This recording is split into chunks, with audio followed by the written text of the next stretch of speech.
What's up, everybody? Welcome to another Monday. What are your thoughts? Shoot me a DM. You want Mia to do a Mia's Monday motivation? We were laughing about that recently. She's actually wearing a studette shirt today. So I think Mia's Monday motivation, she comes on here and just delivers a powerful message to the audience. Like, I don't know, Mia, how many comments or DMs do I need to get on this to get you to do a Mia's Monday motivation? 1 million. All right, guys, we need 1 million DMs or comments or messages directly to me. There's no limit to how many times you can message me. So if you want to message me 1 million times as one person, that'll count. There were no rules. She said 1 million, make it 1 million. I think that'd be awesome. Today's message is around failure. And this is something that kind of hit me, I don't know, about a month ago. I was having a conversation about something that didn't go to plan, for a number of reasons with the boys and my boys, MJ and Everett. And kind of like had a different perspective going into the conversation because, I'm one that kind of wears my heart on my sleeve and you kind of know what I'm thinking and how I'm feeling without me really saying anything. And that's a gift and a curse for sure. But I remember going into that conversation specifically saying and thinking about how am I going to relay a failure to my kids without them being afraid of failure? This is a big thing we're working on in homeschool right now and kind of the mindset and the approach of testing and trying new things and how in life, the test comes before the lesson. So there is no real grade. And in school, the lesson comes before the test, which is why there can be a grade. How well did you memorize or remember this? And we were talking about grades and we're talking about, how I'm not as focused on A's as much as I am on the effort and the intent and the ability to learn. And so one is going I don't want them to be afraid of failure, right? Like bad grades are just we are just slapped into reality of bad grades are bad. And but that's life. Life is full of bad grades. Life is full of bad decisions. And, I recognize that I'm allowed to fail positively. I'm allowed to fail with my head held high because I know I did things right. That's the key. Failing when you put your mission, your vision, your core values into it, when you did it with integrity, you did it with the right intent, you did it with the right purpose, failure happens no matter how hard you try. I remember going into that conversation going I can go in here excited that I failed, excited about the outcome, excited about what I learned to teach them it's okay to fail.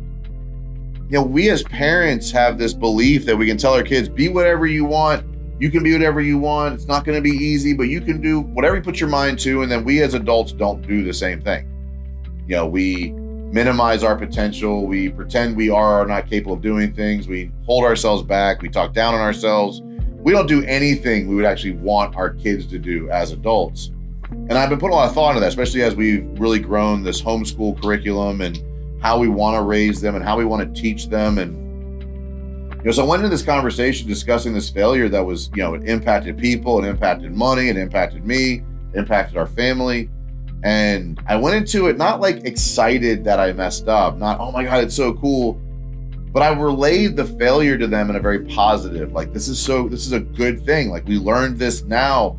Most of the time when you fail, no matter where you are in life, that failure is probably the least impactful that failure ever be. If you think about that first bad hire compared to a bad hire now. It was way less impactful 5 years ago than it is now. Or that contract you got wrong 3 years ago compared to a contract getting wrong now. Typically the previous failure is a lot less impactful than if you make it again in the future. So even though this was a really big, impactful mistake, in the grand scheme of things, it was the least impactful that mistake would ever be. So it's great to learn that when the mistake is still minor. It's great to learn that when the mistake is still little. It's great to learn that when solving that or learning the solution to that mistake now saves you from a much more impactful mistake later. So I was able to go into it, my head held high. And I was able to talk to them about here's the decision I made. Here's why I made that decision. Here's the factors I considered. Here's what went wrong. Here's what I learned from it. Here's what I'm going to do differently next time. And here's why I'm excited to face this challenge again. I used to be a victim of this too. I used to be afraid to talk about the failure. I'd be afraid to express why I'm disappointed or upset or moping or emotional or depressed or anxious. I was afraid to talk about those things when I realized I'm not actually helping them.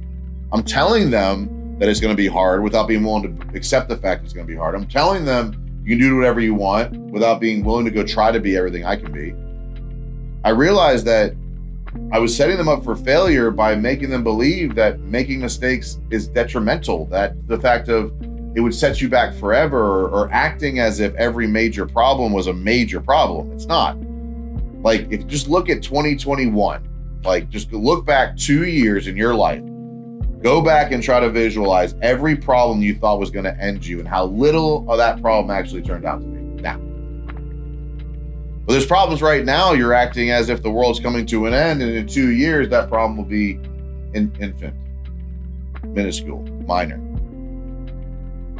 So when you're talking about your failures, or you're attempting to do new things, or you give up or fail or let somebody down or lose some money, or you want to really learn to never do that again, go talk to your kids about it. Give them the who, what, where, when, how, and why. Give them the factors that led into that decision. Give them the factors that you missed. Give them the mistakes that happened. Give them the impact. Tell them how it made you feel. Tell them what you're going to do about it going forward. Tell them how you're going to be successful anyway. Tell them how you're going to come out the other side, because you're going to. If you're listening to this right now, you've survived every worst thing that's ever happened to you, which means your kids will too. But if they believe those failures will define them, if they believe those failures are something to be afraid of, if they believe those failures are something that will hold them back forever because it's holding you back forever, that thing that happened 10 years ago that you're still blaming for everything, the thing that happened 5 years ago that you're utilizing as the crutch as to why you're not successful now, they will not try new things. They will not be willing to fail. They will not be willing to go out and make a difference. They will not be willing to even acknowledge the fact that they fucked something up. They're going to try to hide it because they haven't been taught how to handle it. They haven't been taught how to emotionally and mentally and spiritually move past it. They haven't been taught the skill sets necessary to say, you can fail and still win. You can fail and still move forward. You can fail and still become accomplished. You can fail and still make your dreams come true. I don't know. It was a big eye-opening experience for me.